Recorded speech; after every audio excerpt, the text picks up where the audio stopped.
Valeria, and welcome to the World Vegan Travel Podcast. Hello, thanks for having me. I am thrilled to have you on the podcast today, Valeria, because we're going to talk about a country that we have never talked about on this podcast in more than 160 episodes of this podcast, which is a very smallish country in Eastern Europe, and that is Bulgaria. I'm so thrilled to have you on talking about this, honestly, this country that I don't know so much about. I'll be pleased to tell you. I can't wait.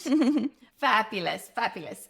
All right. So Valeria, why don't you start off by telling us what it is that you do in the vegan space and the vegan travel space, because there is some intersection there. Yeah. Actually, I started 5 years ago by moving to a rural area outside the capital and really going back to our roots where I planted vegetables. In the house, I created a bed and breakfast. After a certain time, after the first 2 years, I thought it's a good idea to get a vegan certification because I'm vegan and I deeply believe in the profits of being vegan, but that is a very long story. I don't want to go into that. I created that. I really thought, okay, let's go one step further because I had people visiting me here from abroad, from Europe, Germany, England, and other countries. And they are fascinated by Bulgaria. They knew very little about Bulgaria. So when I showed them around, they were, okay, you must go further with your projects. I had this dream to create my own tour operator company, which I did only last year. Due to the documentation side of it, I can say I do everything now from A to Z. Vegan friendly, not obligatory, but I believe in that very much. That's amazing, Valeria. So there's two facets to your business. There's your vegan accommodation and there's the tour operator business. I'd love to spend a little bit of time talking about the kinds of services that you offer. Let's start with the bed and breakfast that you have. Can you talk a little bit about that? Like, where is it located? What can guests expect, etc.? Yes, actually, it is a small bed and breakfast. It's only for 10 people. It is close to the capital. There is a lot of people who come also for celebration here. I must say the foreigners who come here are more vegan orientated. Bulgaria is somehow a little bit behind on that, although we have many dishes which are only vegan and vegetarian in our traditions, but it's not, how do I say, promoted as a vegan destination. Sure. Okay. Yes, I have heard about like Eastern Europe not being super vegan friendly in terms of like the traditional cuisine as well, and being as developed in terms of like vegan options at non-vegan restaurants, etc. We don't just go to a place just because of the food, as long as there's fruits and vegetables and nuts and seeds and the occasional opportunity to some fun vegan dishes. That's good enough for me, at least. So your accommodation, I'd love to ask a couple more questions about that. So you said it's 10 people can be hosted there. That seems like quite a lot. It's almost like a small hotel. You have maybe 5 rooms, perhaps. And do you offer dinner? What are the rooms like? Could you share more about that? Yes, I wanted to restore them in a traditional way. So I did claim, for example, timber, wood from other old houses where it was destroyed. I did paint the walls in a traditional ways where you see it here in the 19th century. So I food actually offer only to groups when they come on a specific event. It's a set-up menu. The house itself has a small flat, which is basically 2 rooms and then 1 bungalow. It was built after, so it is not part of the traditional house. It's beside, but it's very interesting as well, I think. And another room, basically, that's it. It's not so much, but it's done with a lot of thought and heart. I love it. I love it. What is the name of the bed and breakfast? It's Heritage. Heritage. Okay. And how do visitors get there from the capital? Yes, they can find me on local platforms. I'm also accessible on international platforms. And Heritage is also the name of my company. It is basically the idea going back to our roots, but in our time and with our vision, creating something new for the generations to come. Basically, that was my idea. I love it. Okay, fantastic. All right, so I'd love to now move on to the tour operator part of Yes. your business. Do you offer like just single day tours or Yeah. multi-day tours, join in or private? Could you explain like the style of travel that it is? Yes, as I'm officially a tour operator since last year, I don't have too much official experience with big groups. I can only refer to private guests and groups who visit me. It is more days tours. For example, now we are creating for Germany and England for the Sun Solstice tour. Oh, summer solstice? Yes, then for the rose festivals, the rose collecting tour, more of China, for example, but it is at least 4, 5, 6 days. I had in mind to create basically after the summer solstice tour, which is the 21st to the 22nd of June. There is in Bulgaria a ritual on the 24th where it's collecting in the morning herbs. Because due to a long tradition dating back from ancient time, it is believed that the power of the herbs are actually the most powerful then. So I thought to create a vegan-orientated, vegan-friendly tour, which includes also this participating in this ritual, which I found could be very interesting. Ah, I know you're very keen to share with our listeners here more details about the festivals that happen in Bulgaria. Even I have heard of a couple of them. Maybe we'll dig into that a little bit later.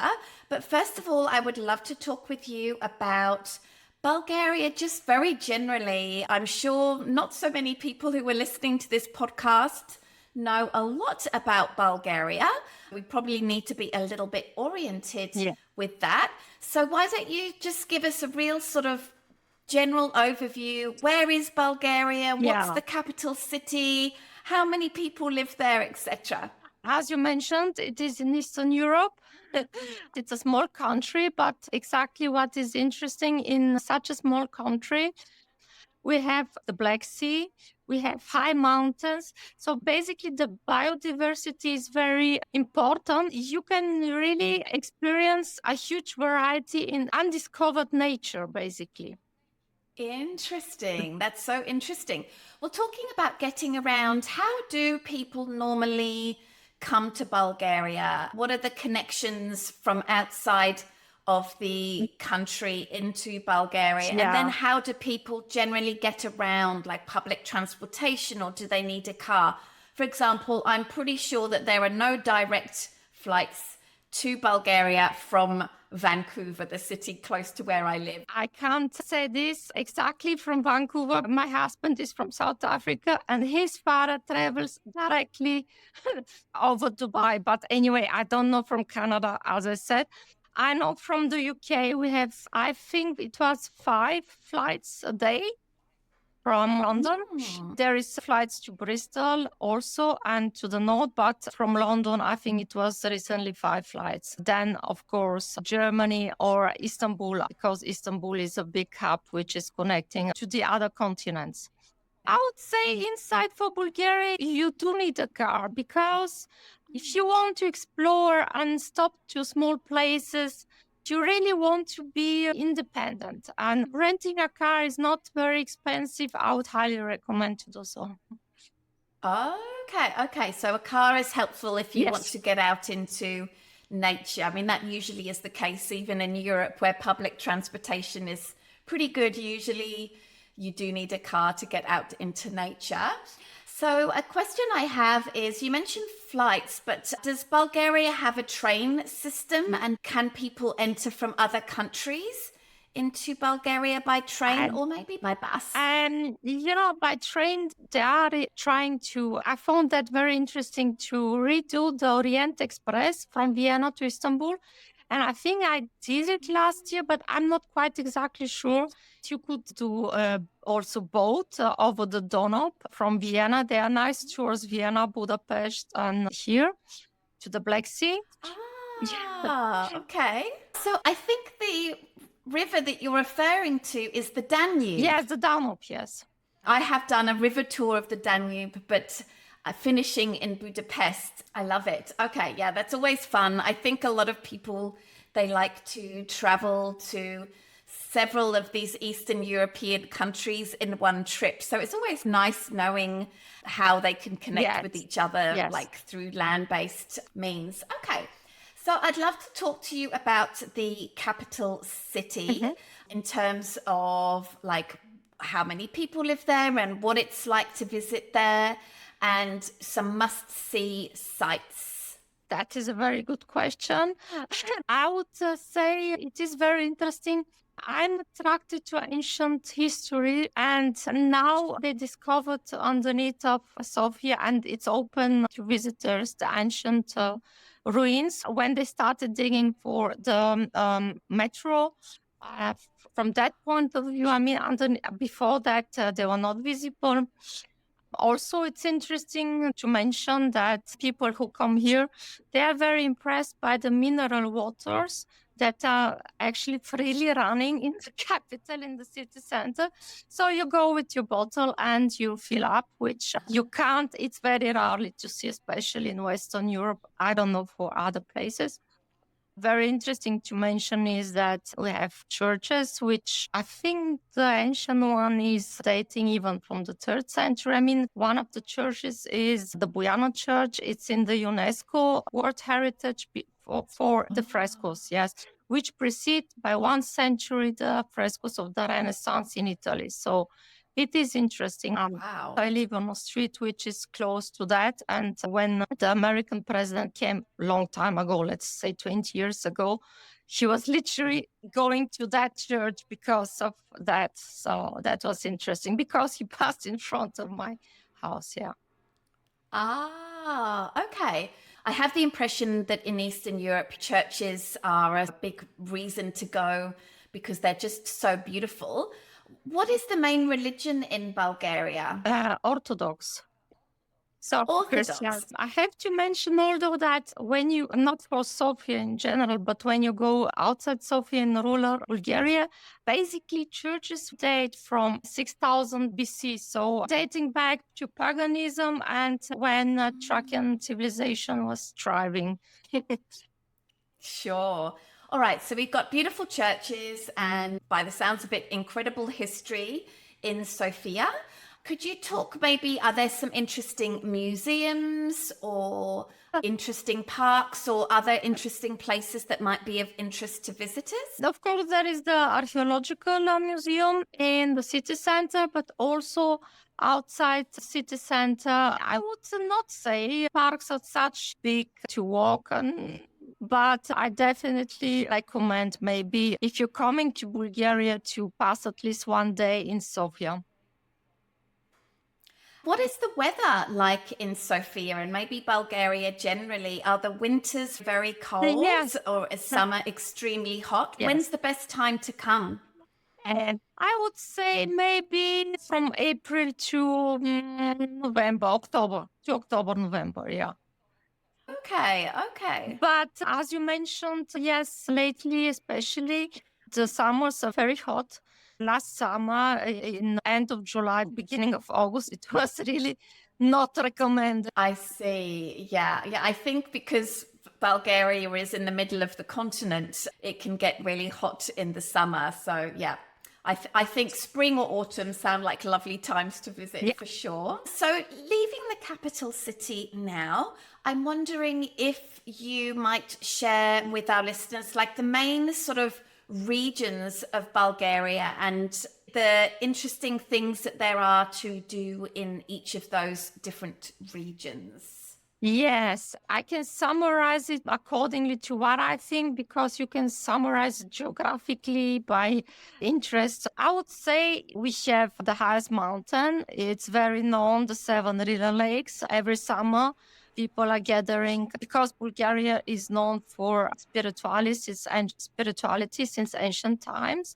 From now and 100 years ago, the White Brotherhood. Anyway, but if you want to visit some spiritual place, this is what they say, you have to feel the Seven River Lakes. Then after that, we can go to Rhodope Mountains, which is a little bit southeast. So you have very interesting places, and keep in mind that a lot of things are not yet discovered because the nature is so untouched, especially in Rhodope Mountains. We continue east, you go to the Black Sea. And the Black Sea is nice because also you have these complexes which are for the mass tourism, but you have still places where it's quite untouched. And what I like the most is the sand. Because it is very nice sand, really fine sand, very long stretches. Yes, this Ah. is what I like personally, of course. So we're going back from the north of Bulgaria. In the northern part of Bulgaria, there was the first Bulgarian capital. Then in the middle of North Bulgaria, you have the second capital. And the northern part of Bulgaria is basically, it's the Balkan mountain who divides, yes, the two parts. And it starts from Serbia to the Black Sea. So it's the longest chain of mountains. This is why also the name the Balkans. We have the Belgrade fortress, which is now known because of its stone formation, which somehow out of the world. There was a few movies which were shot there. That's perfect. That's perfect. So we've got lots of mountains. We've got some incredible archaeological sites, and we've even got beaches and mass tourism and hotels and things like that. That's super cool. Are there any kind of really unique and interesting ways where people can enjoy this incredible natural spaces that are available in Bulgaria? For example, like kayaking or canoeing or cycling or hiking or paragliding. Are there lots of options for this? Yes, there is also climbing mountains. I must admit, I'm not too much in the extreme sport, but there is a rafting center. You can do the sports on the sea, bungee jumping, things like this. Yes, you could. It seems like there are a multitude of ways in which to enjoy the natural area. I love it. So I'd love to move on now to talk a little bit about the cuisine in Bulgaria. Yes. Can you talk about what is Bulgarian cuisine? What does it normally include? And are there any fun, traditional, accidentally vegan dishes that vegans can want to try and maybe ask for when they're traveling around? Yes, Bulgaria is known for agriculture. A lot of people also plant their own vegetables. Also, there are times we do some fasting in also religions, but it's not obligatory. The tomatoes here, I would say they taste like nowhere really because the varieties, the soil. So one of the tradition is the salad. It is tomato, cucumber, and cheese. I know it's not vegan, but you could say don't add the cheese. What is funny about this and why I'm saying it is because a lot of people when I'm from abroad and they're asking me, is it actually by chance or on purpose with the Bulgarian colors of the flag? This is one signature dish. We also have a spread which is mixed with tomato and paprika, and you can put on bread. This is absolutely vegan. As far as I know, most people like it. Also, we do grilled paprikas. But this you can find on the Balkans anyway. It's not only Bulgarian. We have dishes like cornmeal. So I think there is plenty of options, especially in the summer, where I would say maybe 50% is really vegan or vegetarian due to the salad and the fresh vegetables and fruits. That's good to know. That's good to know. A question I have is, what are your favorite vegan restaurants that happen to sell vegan versions of Bulgarian or Balkan food? Are there any? Yes, there are few vegan restaurants, one also vegetarian or several vegetarian. And last year it was existing at center, a holistic center, vegan center, a long time, but they opened on the Black Sea even a part of a hotel or even a whole hotel only for vegan with the holistic center. Um, and I'm not the only one. There is a vegan association which every month have the vegan actions. Also, we meet sometimes just to see without vegan action. But yes, there are more and more people who are vegan or vegetarian. There's plenty, of course. It sounds like such an interesting country. I would love to check it out. Are there any particular times of year in terms of festivals that travelers might like to time their visit for? As I mentioned, I think very specific for the region is the Rose Festival. I must say here for the listeners, not only Bulgaria, of course, but why I say Bulgaria? First, the quantity that it's exported, and second, the essential oil is the best quality. This is why for France exported for the perfume industry. You need to pick the roses in the morning because this is when the essential oils is the strongest. And this time it's only like maybe a week, but it's very crowded. We are a big exporter and producer of lavender. Oh, lavender. Also, there is the Bulgarian yogurt, and there is a festival around it. I see. So if I understand well, and the information that you gave to me, that really it sounds like a lot of Bulgaria's festivals are really dictated to by the moon and the sun and the solstices. Yes. So can you talk about how these special times of year are celebrated? For example, I know in Sweden, midsummer is a really big deal and it's an absolutely beautiful festival, quite unique. So can you talk about these special times of year and how Bulgarians celebrate them? It comes from ancient times, long before Christianity, from paganism, when the Thracian culture was here, which is based by the stars and the sun. You've mentioned this a couple of times, but I have to admit that I don't have any knowledge of it. Thracian. Yes. What is that? He had the ritual, basically, where he said that our soul can rise to the gods or closer to the gods with the singing, basically. It brings us closer.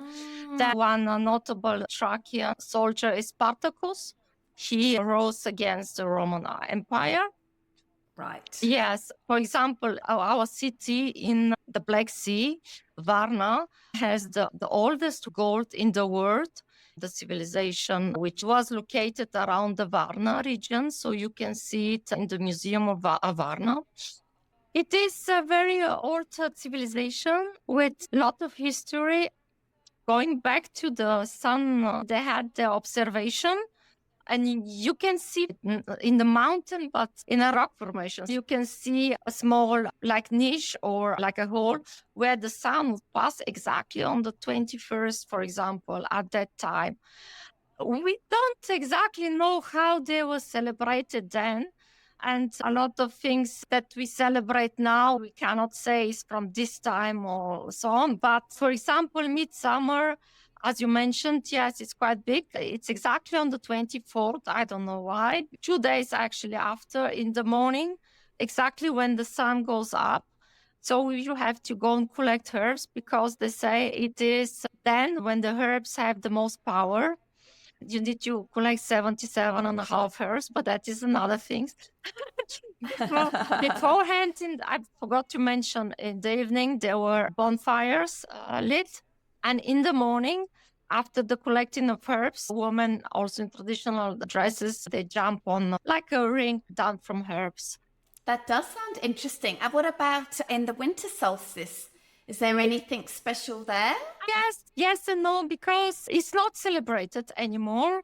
But I have been myself because the 22nd of December is basically the old Bulgarian calendar, which is the oldest in the world. So in the evening on the 22nd, we collect with a group of people. We light also bonfire. We dance traditional dances in a rhythm of 7/8, which is basically with that knowledge in mind of spirituality that bring us closer to God, because the heart is connected with 7/8 to universe. So it's not widely celebrated yet. It does Right. exist. Yeah, I mean, it's interesting.